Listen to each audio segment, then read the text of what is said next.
नमस्कार दोस्तों, मेरा नाम है आशुतोष मानके और आप देखना शुरू कर चुके हैं डायनामिक इम्पल्शन।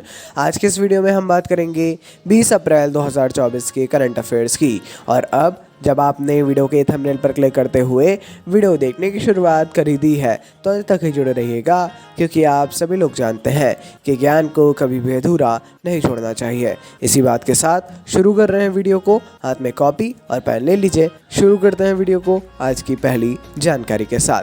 भारत के रेल बुनियादी ढांचे को आगे बढ़ाने की दिशा में एक महत्वपूर्ण कदम उठाते हुए देश 250 किलोमीटर प्रति घंटे से अधिक की गति तक पहुंचने में सक्षम स्वदेशी बुलेट ट्रेन लॉन्च करने की तैयारी कर रहा है। ये बहुत ज़्यादा ज़रूरी जानकारी है। 250 किलोमीटर प्रति घंटे की रफ्तार से अधिक गति तक पहुंचने में हम सक्षम होने वाले हैं, है ना। ऐसी तैयारी है। यह अभूतपूर्व पहल भारत में हाई स्पीड रेल यात्रा में क्रांति लाने के लिए तैयार है, जो देश की इंजीनियरिंग कौशल और अत्याधुनिक प्रौद्योगिकी के प्रति प्रतिबद्धता को प्रदर्शित करेगी। एक जो बहुत इंपॉर्टेंट चीज़ है यहाँ पर, जो एक बहुत ज़्यादा बात आ रही है, बुलेट ट्रेन्स को भी लॉन्च करें, वंदे भारत को भी लॉन्च करें, लेकिन जो ट्रेन चल रही हैं उसका भी डेवलपमेंट होना चाहिए। जाहिर तौर पर एक बहुत अच्छा मुद्दा है। आगे बढ़ते हैं। 16वां विश्व भविष्य ऊर्जा शिखर सम्मेलन अबू धाबी में शुरू हो गया है। जी हाँ, विश्व भविष्य ऊर्जा शिखर सम्मेलन ये अबू धाबी में शुरू हुआ, जिसमें वैश्विक नेता, नीति निर्माता और स्थायी ऊर्जा और जलवायु पहल के विशेषज्ञ एक साथ आए हैं।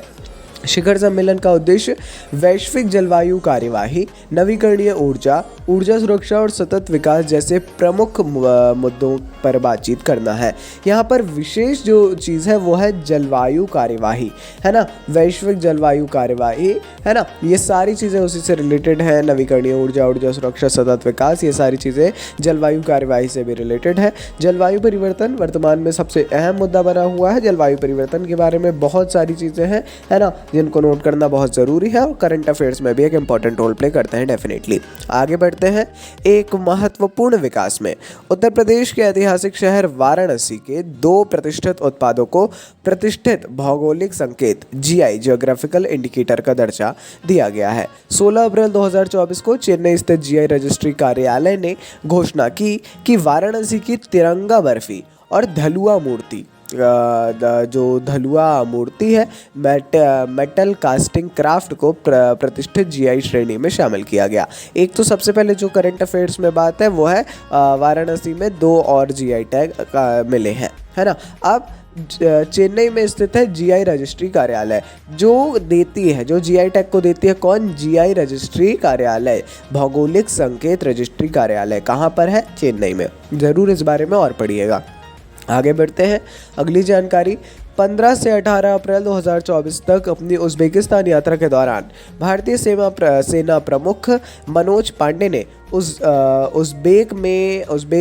उज़्बेकिस्तान में अत्याधुनिक आईटी प्रयोगशाला का उद्घाटन करके भारत और उज़्बेकिस्तान सशस्त्र बल अकादमी के बीच द्विपक्षीय रक्षा सहयोग में एक महत्वपूर्ण मील का पत्थर चिन्हित किया। देखिए, उज़्बेकिस्तान में जो है हाल ही में अत्याधुनिक आईटी प्रयोगशाला का उद्घाटन किया गया है। किसके द्वारा? मनोज पांडे जी के द्वारा, जो कि हमारे वर्तमान में भारतीय सेना प्रमुख है ना। इसमें अपने को ये भी पढ़ना है, उज़्बेकिस्तान सशस्त्र बल अकेडमी और भारत के बीच में द्विपक्षीय रक्षा सहयोग जो था उसको भी किया गया है। ठीक है, ज़रूर इसको ध्यान में रखिएगा और थोड़ा सा पढ़ना है भारत और उज़्बेकिस्तान के संबंधों के बारे में। आगे बढ़ते हैं। डीआरडीओ ने ओडिशा के चांदीपुर में एकीकृत परीक्षण रेंज ITR, है ना, ITR में स्वदेशी प्रौद्योगिकी क्रूज मिसाइल की सफल परीक्षण उड़ान का आयोजन किया गया। मिसाइल ने उत्कृष्ट प्रदर्शन किया। विभिन्न सेंसरों और भारतीय वायुसेना द्वारा बारीकी से निगरानी इसकी की गई। जाहिर तौर पर जब भी परीक्षण उड़ान होती है तो काफ़ी बारीकियों पर निगरानी रखी जाती है और प्रदर्शन को बहुत गंभीरतापूर्वक देखा जाता है। और जब परीक्षण के आगे जुड़ जाता है सफल, तो वाकई में पूरी मेहनत भी सफल हो जाती है। एक परीक्षण के पीछे बहुत बड़ी टीम लगी होती है, बहुत बड़े रूप से इसका जो पूरा कार्य है वो किया जाता है और अपने प्रत्येक भारतीय के लिए तो है ही ये गौरव का विषय, है ना। थोड़ा सा पढ़ लीजिएगा इस बारे में, आपके लिए अच्छी जानकारी होगी। ठीक है, देखते हैं अपनी अंतिम जानकारी को। खनन और निर्माण उपकरण बनाने वाली अग्रणी कंपनी सैनी इंडिया ने SKT 105E electric dump truck launch किया है। ये मॉडल नंबर है, मॉडल नेम आप कह सकते हैं, याद रखना पड़ेगा आपको थोड़ा सा। यह उल्लेखनीय उपलब्धि भारतीय खनन उद्योग में एक महत्वपूर्ण मील का पत्थर है, क्योंकि SKT 105E पहला स्थानीय रूप से निर्मित electric of highway dump truck बन गया है, जो पर्यावरण के प्रति अधिक जागरूक और लागत प्रभावी भविष्य का मार्ग प्रशस्त करता है।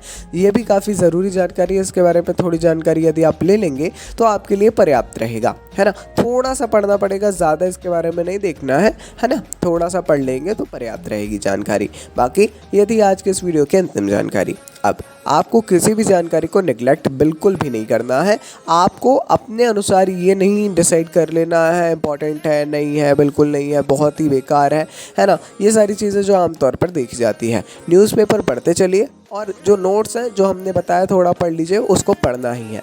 मिलता है अगले वीडियो में। नमस्कार। Dynamic impulsion.